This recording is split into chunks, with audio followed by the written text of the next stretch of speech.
ত্রিপুরা সরকারের অধীনে ত্রিপুরা আরক্ষা দপ্তরের অধীনে হাজার হাজার এসপিও জওয়ান কাজ করছে, কিন্তু সেই কাজের যে ন্যূনতম মজুরি বা মাসিক যে স্যালারি সেটা কিন্তু সেই হারে এসপিও জওয়ানদের দেওয়া হচ্ছে না।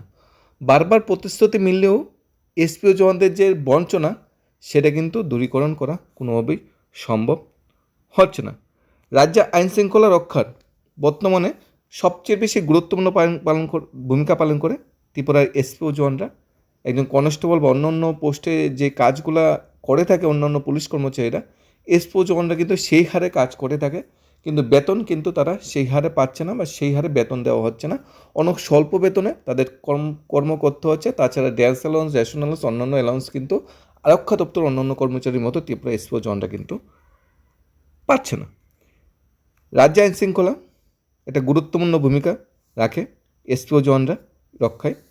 থানা হোক কিংবা আউটপোস্ট, নির্বাচনের দায়িত্ব হোক কিংবা দাঙ্গা পরিস্থিতি হোক, রাতের টহল হোক কিংবা অপরাধী ধরার অভিযান হোক, প্রতিটি ক্ষেত্রে পুলিশের সঙ্গে কাঁধে কাঁধ মিলে কাজ করছে এসপিও জওয়ানরা। অথচ বছরের পর বছর দায়িত্ব পালন করেও আজও তাদের ভবিষ্যৎ অনিশ্চিত।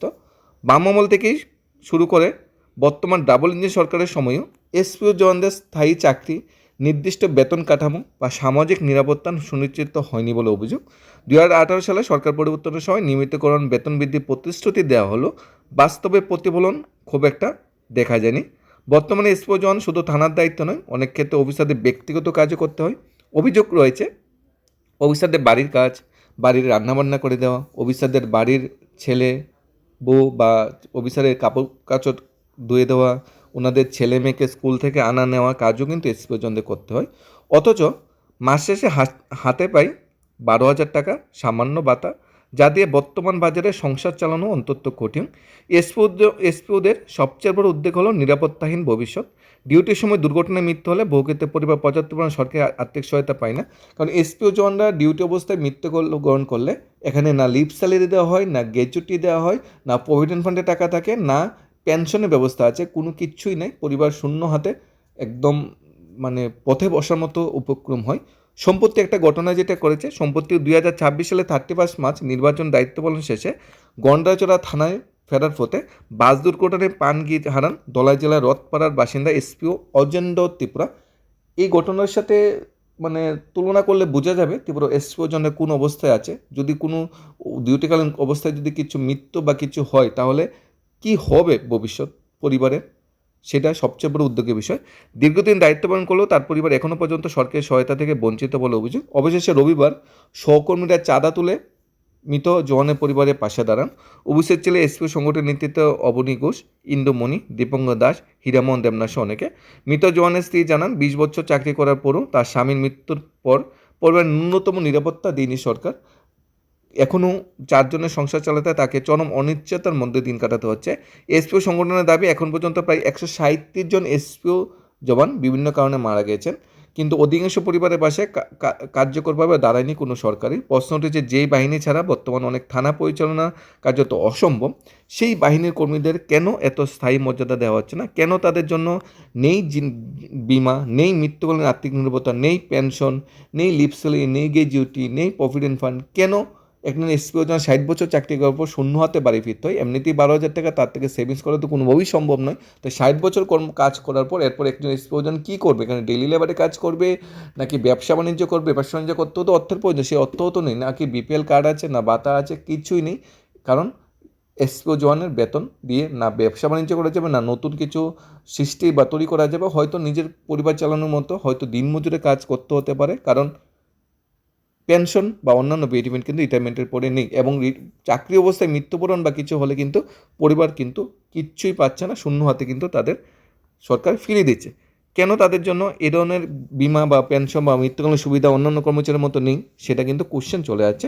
ত্রিপুরা একাংশ মানুষের মতে সত্যিকারের সুশাসন প্রতিষ্ঠিত করতে হলে প্রথমে যারা গ্রাউন্ড লেভেলে কাজ করে, মাটিতে যারা কাজ করে, একদম গ্রাউন্ড লেভেলে যারা ত্রিপুরার মানে বর্তমান ত্রিপুরার যে আরক্ষা দপ্তরটাকে গুছিয়ে রেখেছে, সাজিয়ে তুলেছে, সেই এসপিও জনদের ন্যায্য অধিকার ফিরিয়ে দিতে হবে, তাদের সম্মান নিরাপত্তা নিশ্চিত দিতে হবে। নতুবা প্রতিশ্রুতি শুধু রাজনৈতিক বাসনী সীমান্ত থাকবে, আর অবহেলা ও বঞ্চনার শিকার থাকবে হাজার হাজার এসপিও পরিবারের।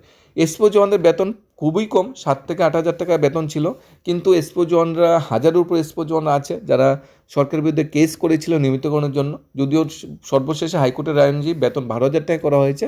এখনও এসপিও জওয়ানরা সবাই আলোচনা করছে, আলোচনা সবাইকে বেতন যাতে সরকার আরেকটু বৃদ্ধি করে। বেতন বৃদ্ধি করার সাথে সাথে একজন এসপিও জওয়ান ডিউটি অবস্থায় বা চাকরি অবস্থায় মারা গেলে যাদের ওই পরিবারের যাতে ন্যূনতম নিরাপত্তা, ন্যূনতম অর্থের ব্যবস্থাপনা সরকার করে দেয়, অ্যাটলিস্ট লিপসেলে গেজেটে কিছু একটা ব্যবস্থাপনা করে দেয়। কিন্তু এসপিও জওয়ানরা কিন্তু নিয়মিত সরকারি কর্মচারীর মতো, নিয়মিত পুলিশ, অন্যান্য পুলিশ কর্মচারীর মতো কিন্তু ত্রিপুরার আরক্ষা দপ্তরটাকে সুন্দরভাবে তালিকা রয়েছে। কারণ একজন এসপিও জওয়ান ছাড়া ত্রিপুরার যে বর্তমান যে রাজ্যে আইন শৃঙ্খলা রক্ষা করা কোনোভাবেই সম্ভব হবে না। থানা, পুলিশ, আউটপোস্ট যেখানেই যাও এসপিও জওয়ানদের অবদান অনস্বীকার্য। এসপিও জওয়ানদের আছে বলে ত্রিপুরা আইন শৃঙ্খলা অনেকটা শক্ত আছে, কারণ সমস্ত এসপিও জওয়ানরা কিন্তু গ্রাউন্ড লেভেলে কাজ করছে। তাদের অধিকার দাবে, তাদের ন্যায্য পাওনা, তাদের বঞ্চনা দূরীকরণে সরকারের কাছেও অনুরোধ থাকবে যাতে এসপিও জওয়ানদের পরিবারের পাশে, এসপিও জওয়ানদের পাশে সমস্ত সরকারি কর্মচারীরা বা সরকারি যে সমস্ত মন্ত্রী মিনিস্টার আছে সবাই দাঁড়ায়। কিছুদিন আগে আমরা দেখেছি এসপিও জনের পরিজন যারা আছে সবাই ডেপুটেশন দিয়েছে, ডিস্ট্রিক্ট ওয়াইজ পরিবার পরিজনের সবাই পথে নেমেছে, রাস্তায় নেমে ডেপুটেশন দিয়েছে যে আমাদের বঞ্চনা যাতে দূরীকরণ করা হয়, আমাদের পাশে যাতে সরকার দাঁড়ায়। এই আশাটা আমাদেরও থাকবে, কারণ এই সরকারি প্রতিশ্রুতি ছিল এবং এই সরকারই সেই প্রতিশ্রুতি পালন করতে হবে। কারণ একজন এসপিও জওয়ানের দেওয়া প্রতিশ্রুতিগুলি যদি সরকার অক্ষরে অক্ষরে পালন করে, তাহলে এসপিও জওয়ানদের পরিবারের যে বঞ্চনাটা, যেটা বঞ্চনা বিগত সরকার যেটা করে গিয়েছিল, সেই বঞ্চনা দূরীকরণ হবে এবং বর্তমান সরকারের প্রতি এসপিও জওয়ানদের যে পরিবার বা অন্যান্য যে সরকারি কর্মচারী আছে তাদের মধ্যে একটা দৃঢ়, একটা গুড ইমপ্রেশন সৃষ্টি হবে যে সরকার কর্মচারী বঞ্চনা রোধে একটা কার্যকরী পদক্ষেপ নিয়েছে। ধন্যবাদ।